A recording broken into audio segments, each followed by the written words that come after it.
Hey, Men Warriors. Today I'm going to be talking about something that makes the biggest difference to how we show up in life through menopause and beyond. It is about stress resilience. Now, you will hear me talk about resilience to stress so much of the time, and I'm going to be starting a three-part series. Today is part one, and that really is explaining what stress resilience actually means. Part two is going to be explaining how you can incorporate what you learned today into your life. It's going to be based very much upon a psychotherapeutic model. I'm a psychotherapist for over 20 years. I'm also a hypnotherapist for that amount of time. I specialize in grief and anxiety and non-legal divorce. So I hope what I share with you today and next week and the following week, because the third part of this series is going to be going through a workbook that will be a free download for you, and you can work through it with me if you want, or I will share my screen and we'll go through it together. And it's going to be almost like a mini therapeutic session for you. It's something that you can use repeatedly, and it's going to really draw an awareness to things that you might be doing unconsciously that might be holding you back. When we can understand the key to managing stress effectively, God, it just is so empowering. And it doesn't mean that it's removing stress. Understand how you relate to stress and how you let stress relate to you. If you're new to my channel, welcome. My name is Kate. I share a weekly episode around menopause every week on a Monday, 10 o'clock UK time. So mainly, I think when we refer to stress resilience, yeah, meditation will help, yoga will help, journaling will help, keeping healthier and fitter will help, definitely. But after having worked with stress and having encountered a lot of stress myself, that all the biggies at the top of the list, and having done that for literally 20 plus years, stress resilience isn't just about what happens in your body when stress happens. It's about the relationship that you have with yourself when life becomes difficult. And the truth is, I mean, nobody gets through life without challenges. Stress is always going to be out there, but how we deal with it and how we equip ourselves to deal with it can have a huge impact on how well you navigate those stressful situations. Most of us, if not all of us, will experience some kind of grief, disappointment, maybe betrayal, uncertainty, fear, financial worries, ill health, relationship difficulties, divorce. So this really is about who do you become when stress happens. And stress is really important to us. There's a type of eustress, so EU stress, and that's sort of the motivation to do things. When I was learning to fly the helicopter, for instance, we were taught about eustress because eustress is the thing that really makes you being in a helicopter environment is very stressful, particularly in the smaller machines, because you've got the physical stress and you're like rattling around all over the shop. And if it's windy, you're sort of moving around, and your left hand is working independently from your right hand, and your left foot is working independently from your right foot. It's a bit like playing the drums, in actual fact. I think there's a lot of crossover between drum playing and flying a helicopter. And obviously, you're always up in the air, and you've always got that, I suppose, stress in the background, a bit like driving a car on a motorway.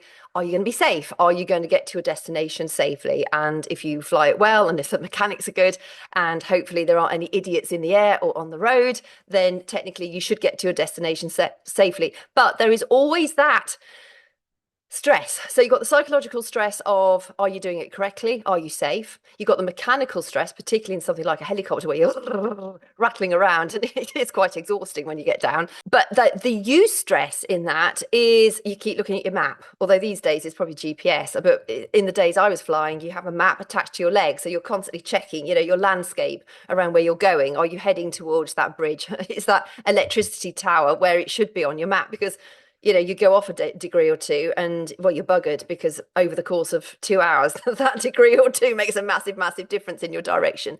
So use stress is a positive stress. It's designed to keep us motivated. It's designed to keep us alert.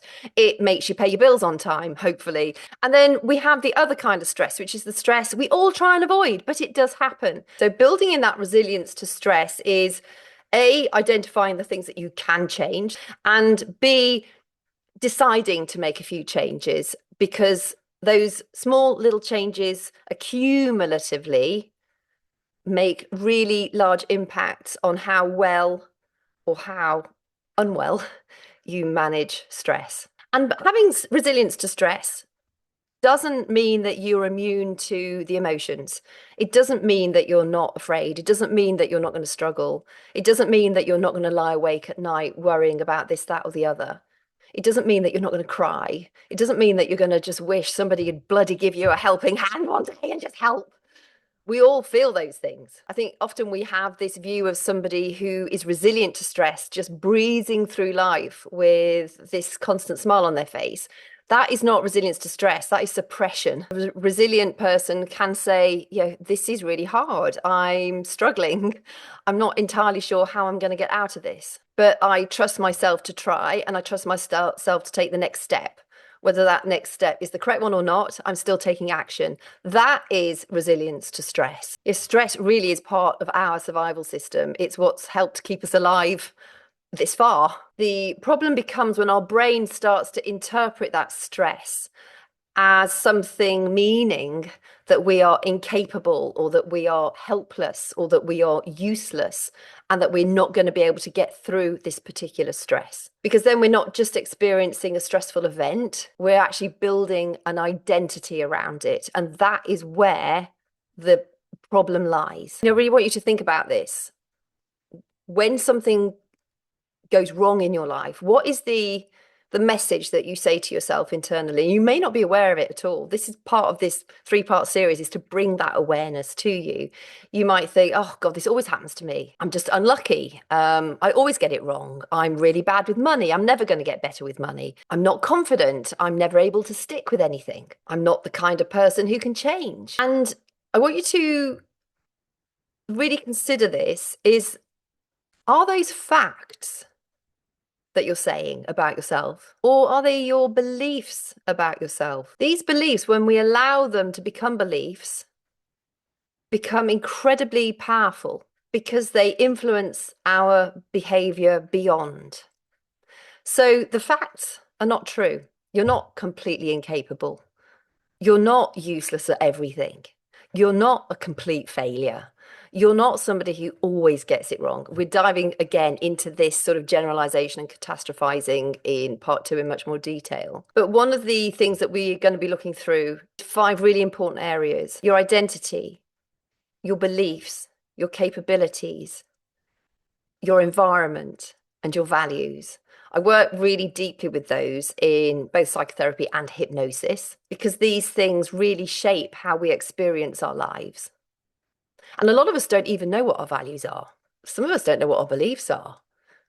What is your identity? One of the first things I ask everyone when they come to me for help is, who are you? Without your job title, without your role, who am I? Ask yourself now, who am I? It's really hard, and it actually brings a lot of people to tears in the first instance because they realize they have no idea who they are.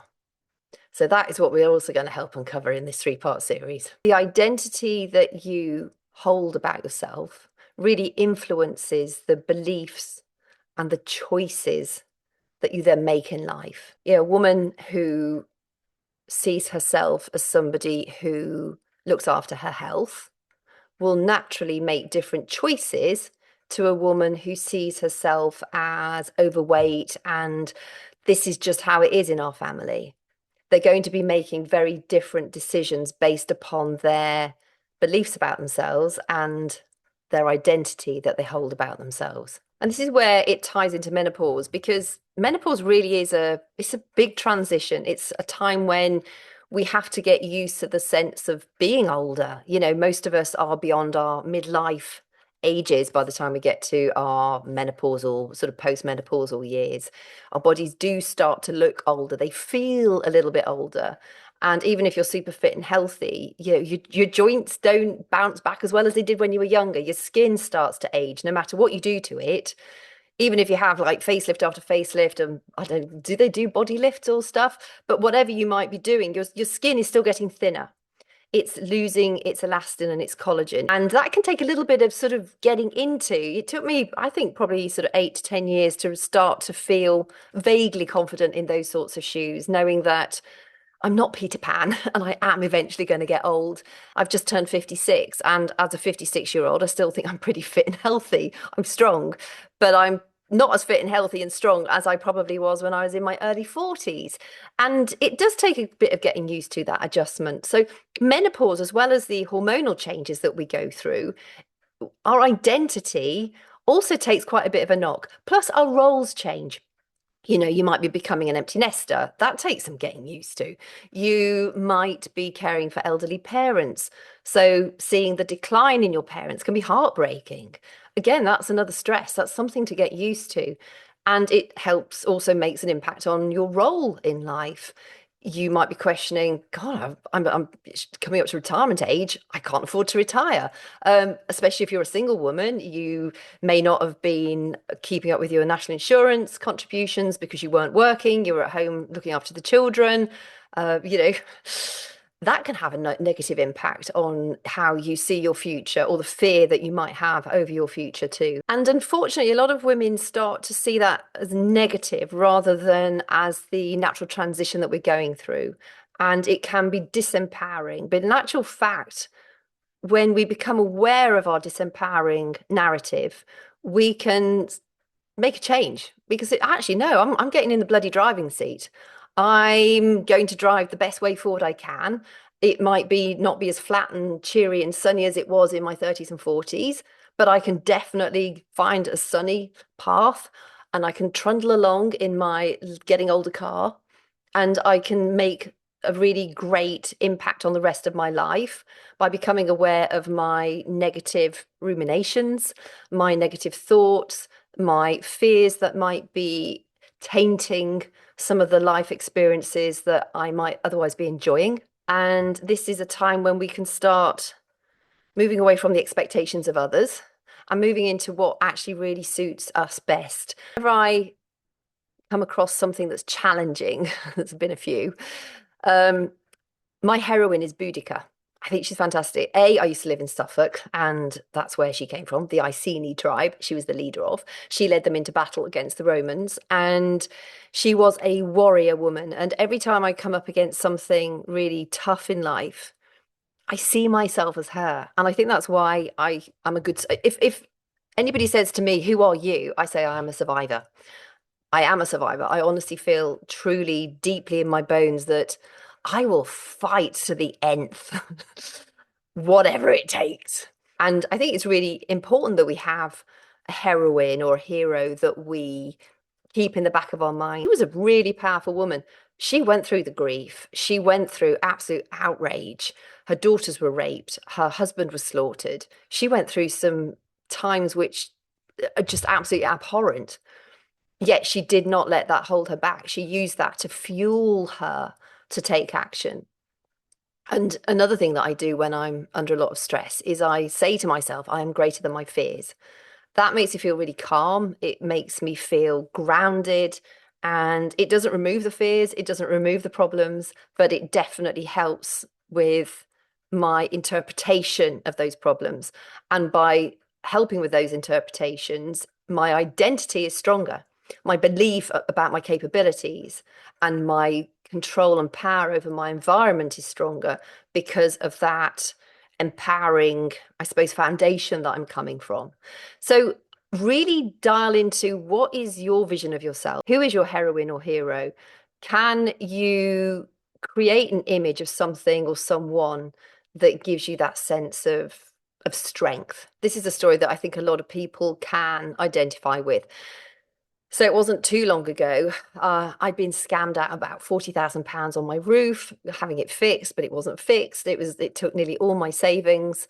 And then I lost a job that I absolutely loved because the company that I was working for suddenly decided to stop operations over here. And it was a nightmare for a while. Lots of woken nights, lots of worry around money, particularly. And I remember one day phoning the bank because I was like running on fumes, and I was really worried about what they were going to say to me. And I knew I needed to explain my situation to them so that they would have a better understanding of my why these things were happening to me right now. and what my plans were to improve my situation.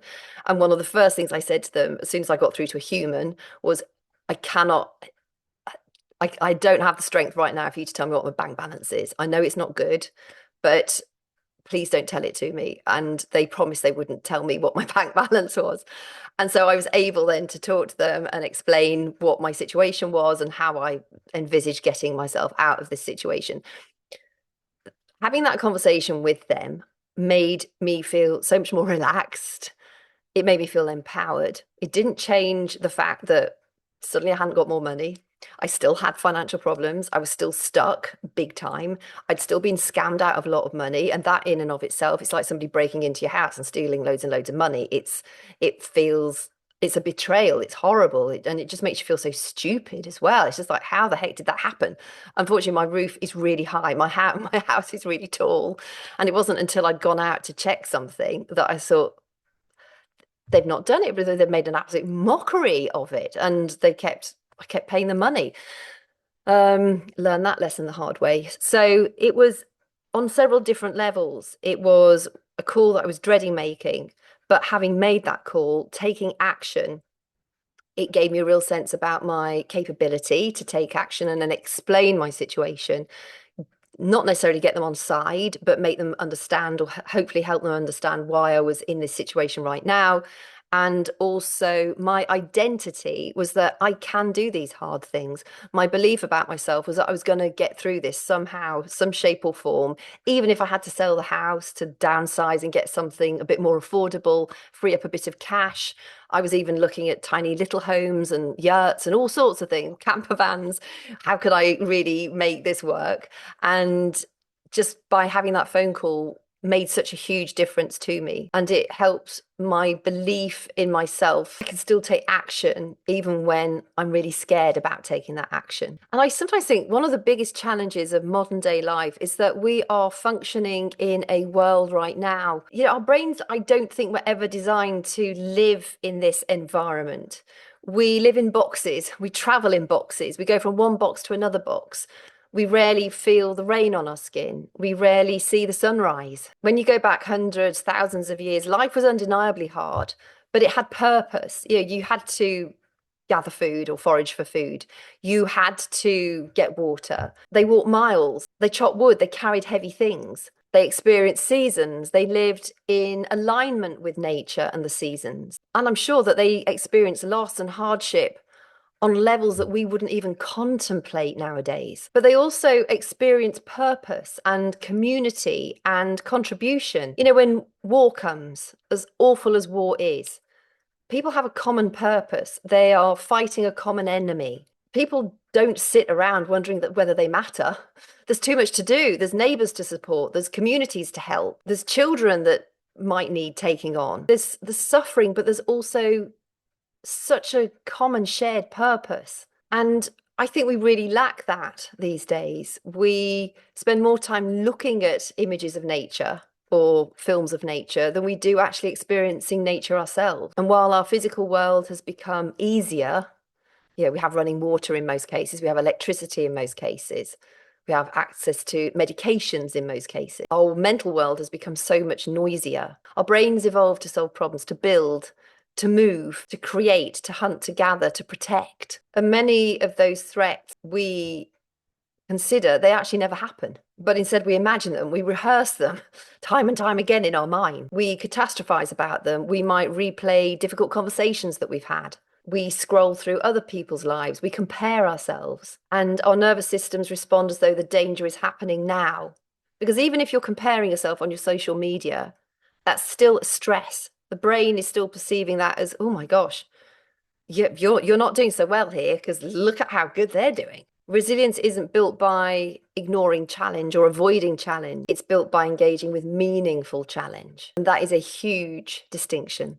So I want you to consider this in preparation for next week. Where in your life are you avoiding something because it feels uncomfortable? What conversations might you be avoiding having? Because it might be a conversation that the other person might not want to hear, but needs to be said. What important decisions are you delaying? What paperwork are you putting off completing? What actions do you know that you need to take? But for some reason, you're coming up with all the other things to avoid taking those actions. And ultimately, what identity would you need to step into in order to take those actions, to make those difficult choices, to have those challenging conversations? Who is she? That identity that is you, that you need to uncover so that you can do these things without them becoming debilitating. So I want you to remember this: your circumstances matter. What happens to you matters. Your experiences matter, but they don't have to become the definition of who you are. They don't mold the individual that you become. Your past can explain some of the things that you might be showing now, but it doesn't have to imprison you. Every thought that you're having is casting a vote for the woman that you're becoming. Who are you voting for? So in part 2, I'm going to explain how you actively build stress resilience. We're going to cover how to strengthen your identity, how to challenge your limiting beliefs, how you rebuild your sense of capability, and how you can become the woman who literally handles every challenge that life throws in your direction. So thank you so much for your company. I hope this was helpful, and make sure to tune in next week for part 2 and the week after that for part 3, which is where we'll be going through the workbook. Spend some time pondering, who am I? What is your identity? It'd be really interesting if you have a really strong sense of who you are or who your hero or heroine is, please pop it in the comments. If you found this helpful, please give it a thumbs up. Consider subscribing to the channel if you haven't done so already. And I will look forward to diving into this subject in much more detail next week. It's something that really excites me because it is the crux of what can hold us back and keep us stuck for so much longer than we need to. So with that, have a great week, and I will see you soon.